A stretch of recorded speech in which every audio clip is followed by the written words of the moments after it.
Okay. My topic, as Artur's mentioned, root cause events with Zabbix. And let's start with the why. Why we would ever want to get to the root cause of a problem. And here are some of the reasons, like to speed up a problem solving time, which most likely will result in a more uptime, which is obviously a better reputation for the company. And if we talk about software in general, most likely software can solve problems better than if you have a human in charge, which needs to track the health of the system. So that's one good reason. And after all, if we have the root cause on the front of us, it's of course like less noise, less headache, and we can really concentrate on one particular thing to investigate why it is there and solve the problem. In upcoming slides, we will talk about 5 different methods of detecting and identifying the root cause. And the first one is trigger dependencies, which has been in Zabbix for a long time, for the last 10 years, I would say. And this is sort of legacy method to suppress a very particular event and highlight another event, and all goes like in a level of a template. If you download the latest stock templates, most likely there are a lot of trigger dependencies already configured. Another reason, another approach which I name triggers do not overlap, which I would call as an underrated method, and there are still some benefits if we do that, and that's we will talk about what are the benefits in while comparing the first approach with the second approach. We will go through this. Another remove similar type of triggers, and here I will highlight what are the first impressions when we deploy Zabbix in a new environment. Like the client is purchasing the service, we install Zabbix, and they have some first impression when we run the templates, and I will talk about some use cases and some solutions, or we can call it a workaround about this type of situation, how what is the first impression of the fresh template for some clients. Like 1% of client is having a different reaction, not the standard one. Okay, global event correlation, that's quite a complex topic. Not everyone understands how it works, and I hope I will give you some understanding about that and why it's used in the first place. And the last one, symptom and cause event, which is a very fresh functionality introduced in Zabbix 6.4. Okay, let's start with the first one, trigger dependencies. And this is functionality which works mainly in the template level. We can do a crossover dependency, like set this trigger to be dependent on a different trigger, which is completely on a different host. It's possible, but it is complex, making we will not be able to export template later on if we do this crossover type of thing. So that's one small downside. But usually the stock templates is having this all the dependencies are in the same template, and we should not worry about that. One con here, when some trigger is suppressed, hidden from the user, because that's not the root cause. Sometimes in a certain situation, we still look for that suppressed event, and it's quite from my point of view, it's quite hard to find it, because obviously I would use the problem section, but actually to find, in order to find it, we have to use history, and it's only represented there, because we really want to suppress that noise, because root cause is already on board. Okay, talking about trigger dependencies, like if we put a graph and illustrate how it works. Let's say we have 8 and 6 minutes in the morning, and we have a problem. the problem starts, and then later on we have another problem, which is kind of suppressing that first problem, because that is the root problem. And yeah, the dependent problem will get hidden, at least like on the surface level, it will get hidden. You will not see that dependent problem without doing any clicking. That's one thing. And then what happens after, if we solve the root cause, then this first problem will continue. And sometimes that's a problem if we think about email notification, or we have high discipline with the ticketing system. Then sometimes a team wants a fresh update that the problem is still relevant after the restart. Let's say the root problem was solved by restarting the service or free up disk space, and the team which is responsible about this minor problem, they want to see a good evidence that this is still a problem. But because the first problem continues, like the duration is getting bigger, it's an ongoing yeah, the problem continues. Because of this reason, they will not receive the update. They kind of need to rely on that old first timestamp, which did happen here. So yeah, I will talk about solution, how we can, if we have this type of situation, we have multiple teams and we still want to receive an email update over here. What's the solution? What's the workaround? But before we go there, I want to demonstrate here this dependency type of configuration, how it looks like in the user interface. Here I'm showing the trigger configuration screen. We have a trigger title, a severity, and then on the top of the screen we have a tab, dependencies. And here we set which trigger has a bigger impact on this particular template or on this particular host. Sometimes I say you open here the tab and who's the boss, and you set which trigger is the boss, which trigger will always suppress this particular event, this particular trigger. And yeah, in the summary, in the triggers page, we see two different triggers. Here I'm indicating this one example where SSH service is down, and then we have this ICMP trigger, and we see this SSH service depends on the ping type of trigger. So that's how this dependency tree looks like in the templates. And yeah, this is one example. How it looks in the problem page.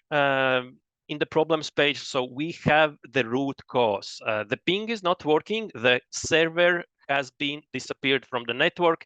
And if there are some important services running on the server, like a website or database server or a SSH port, like some services are listening, then we see the list by clicking on this icon. We see all dependent items, dependent triggers. And what happens when the root cause goes away?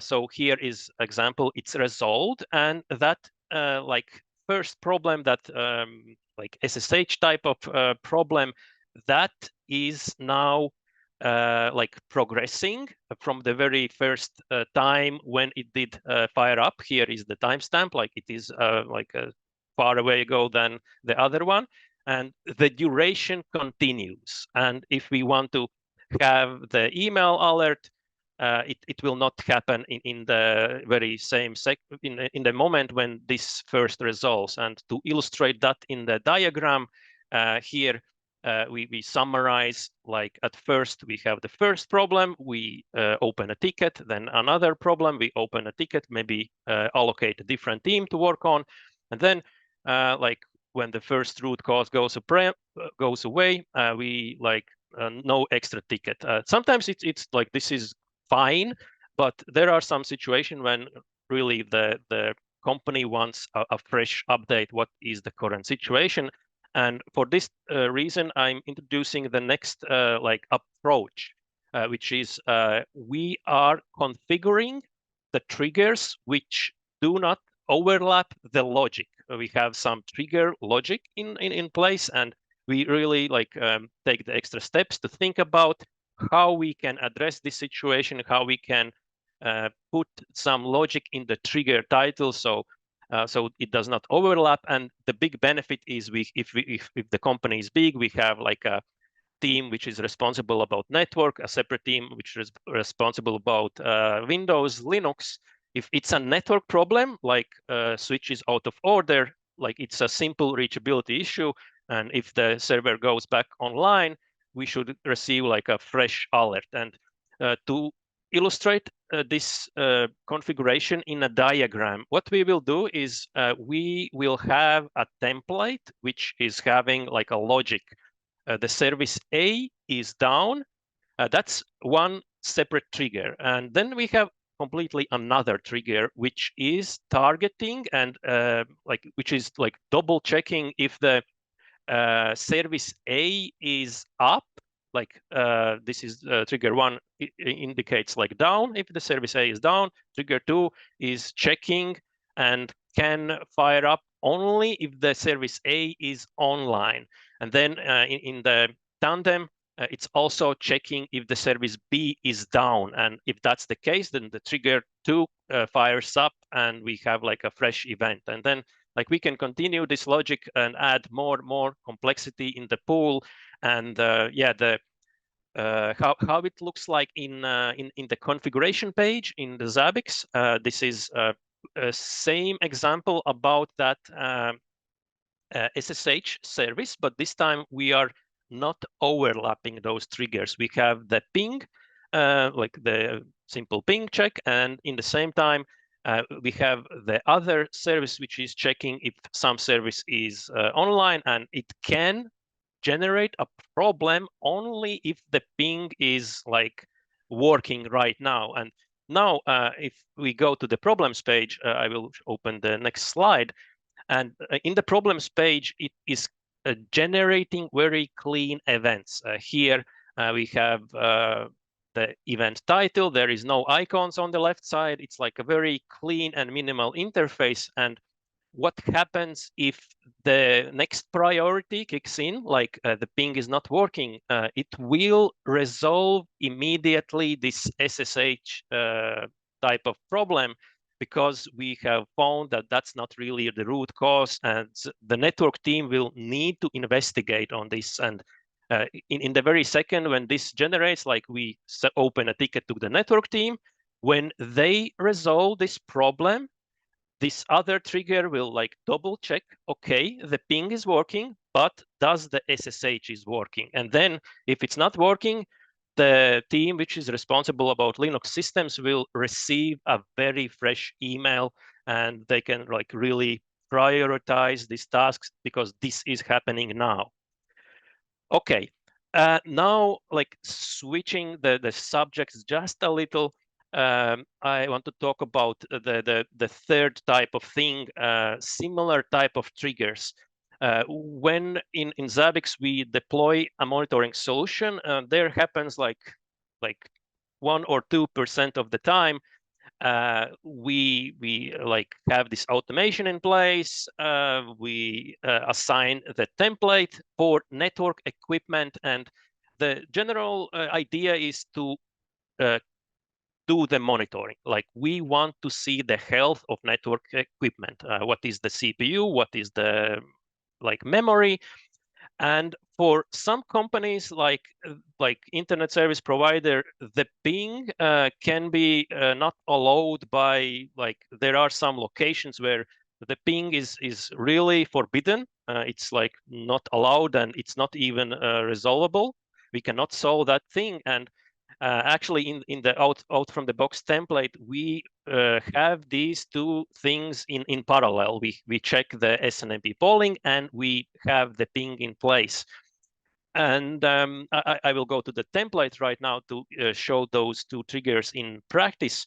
We have the generic by SNMP. This is a module which is a part of every network equipment. And then we have this ping type of check, which is like availability. And then we have SNMP data collection. Like data collection in the first place is like the tool to gather the health. And here in this default template, the ping trigger is coming with the severity high, but the other one, no data collection, it's just a severity warning.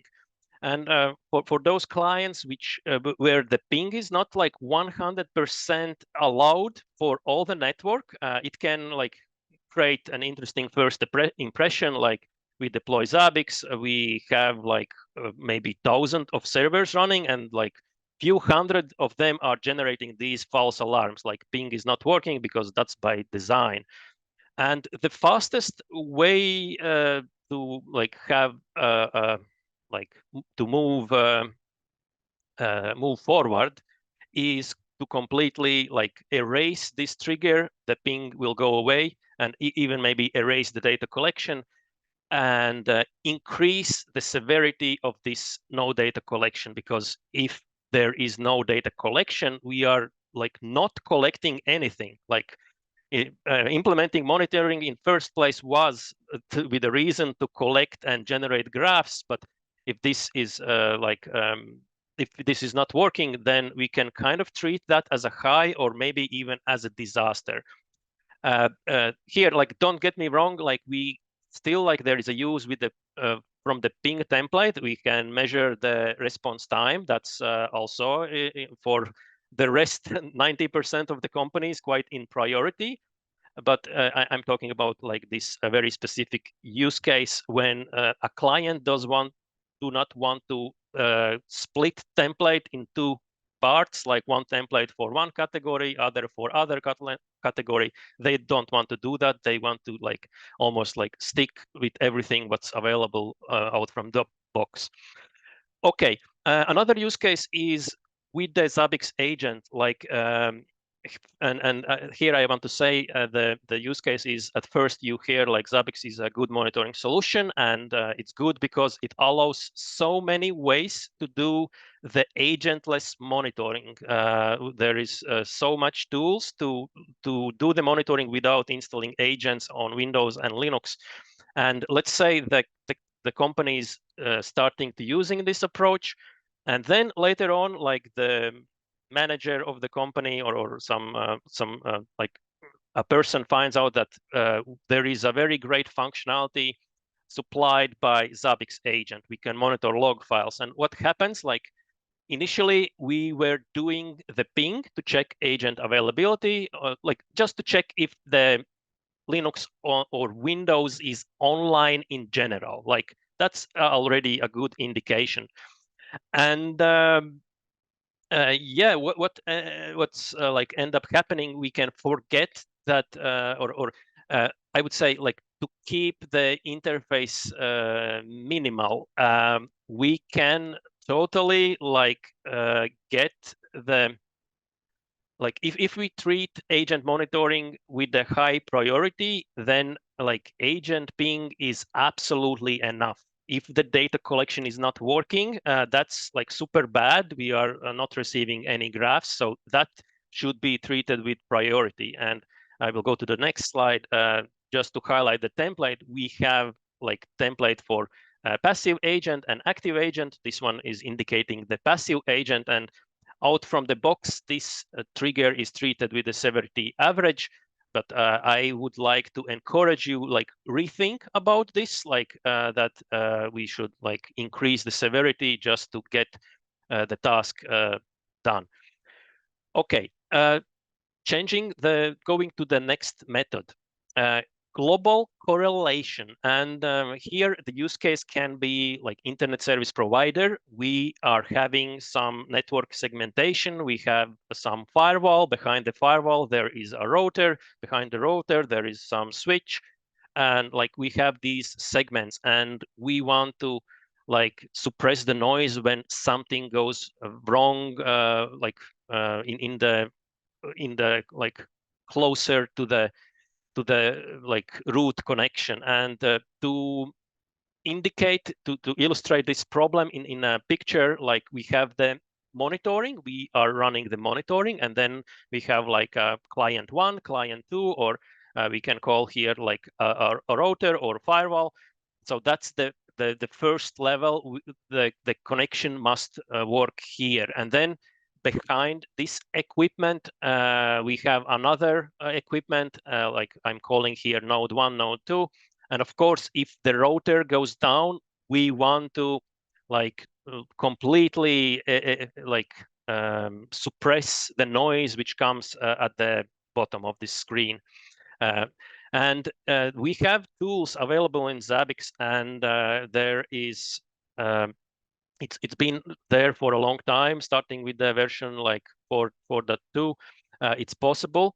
And the way how it works, we label those host objects at first by type or by level. I will like show here.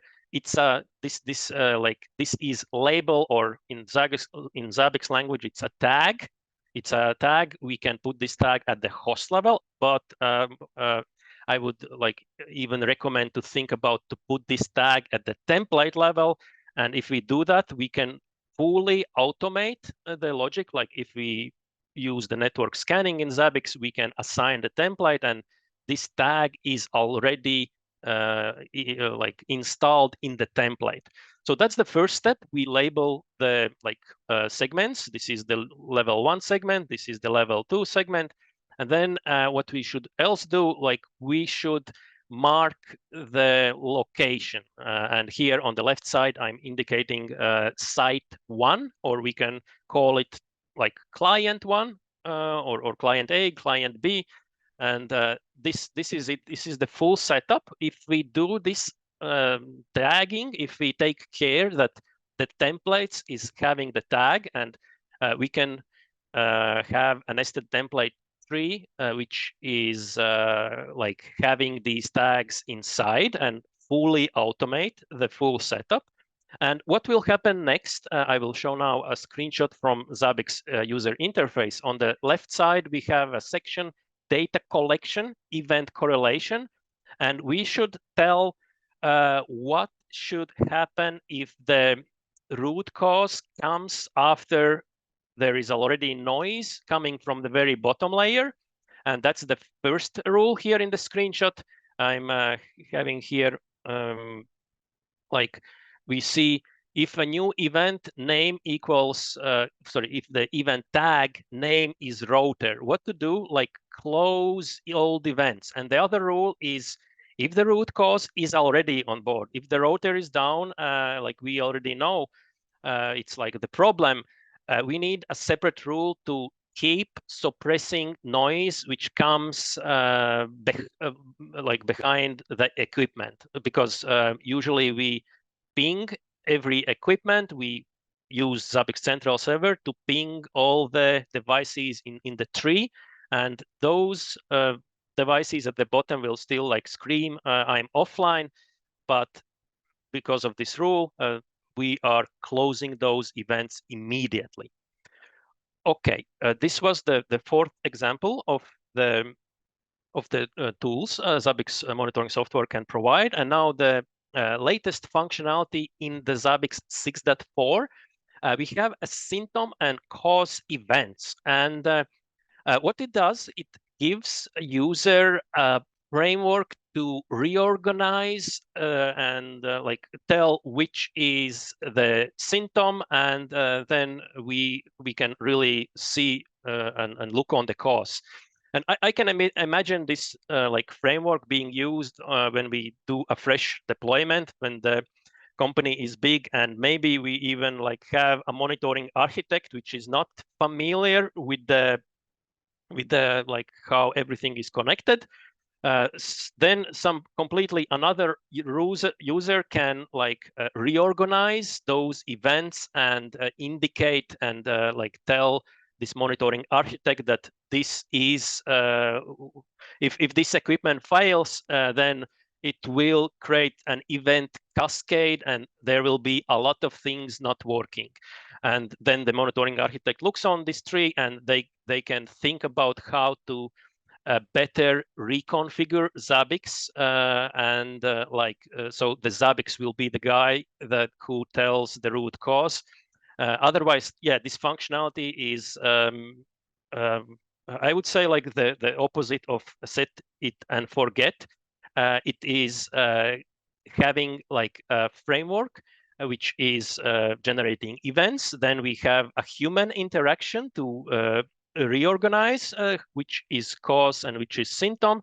And like if we do that today, and if the next week there happens another event cascade, then we should do that again. And that's why I'm highlighting here the event cascade is too unique like every time. We have not yet figured out how to fully automate and how to teach Zabbix to highlight the root cause. Okay, to indicate this functionality in a picture, like we so far in the 6.0, 6.2, we treat every event as a cause, and we have like these every event is cause, and this functionality will allow like tell that like problem 2, problem 3 is a symptom of the primary problem. And to show in the graphical interface how it actually is, like what's the menu, how it looks like in action, we have the classical events page, and we should do the selecting with the idea that I'm selecting the symptoms. Like all the checkboxes you put here, it's a symptom. And then you choose another, like you do use the mouse cursor to click on the event title on the cause event, and then there is a menu, mark selected as symptom, and then it will reorganize and kind of like hide those symptoms. And if you want to expand, we can expand. That is it for my presentation about detecting events with the root, getting to the bottom of the root cause. Now the questions, if any. Thank you, Igor. So we do have a couple of questions for you. So let's start from the top. Does the section where you talk about trigger dependencies, does it also apply to trigger prototypes? Yes, absolutely. We can either create dependency between prototypes or we can create dependency between the prototype trigger and the plain trigger in the template. Mm-hmm. Next up, is it possible to see the cascading problems underlying the root cause trigger other than via hovering over the problem with the mouse, like some sort of a tree view? Yes, that is how it works. Yeah, I'm sorry, I did not have this tree view in the screenshot, but it is by design. There is like in old school Windows Explorer, you click the plus or minus and it will expand and show all the symptoms. If you click again, it will hide all the symptoms. With global correlation, we have an inverse use case. We would like to identify, for example, that node 1 is down because there is no connection between router 1 and node 1. Is this possible?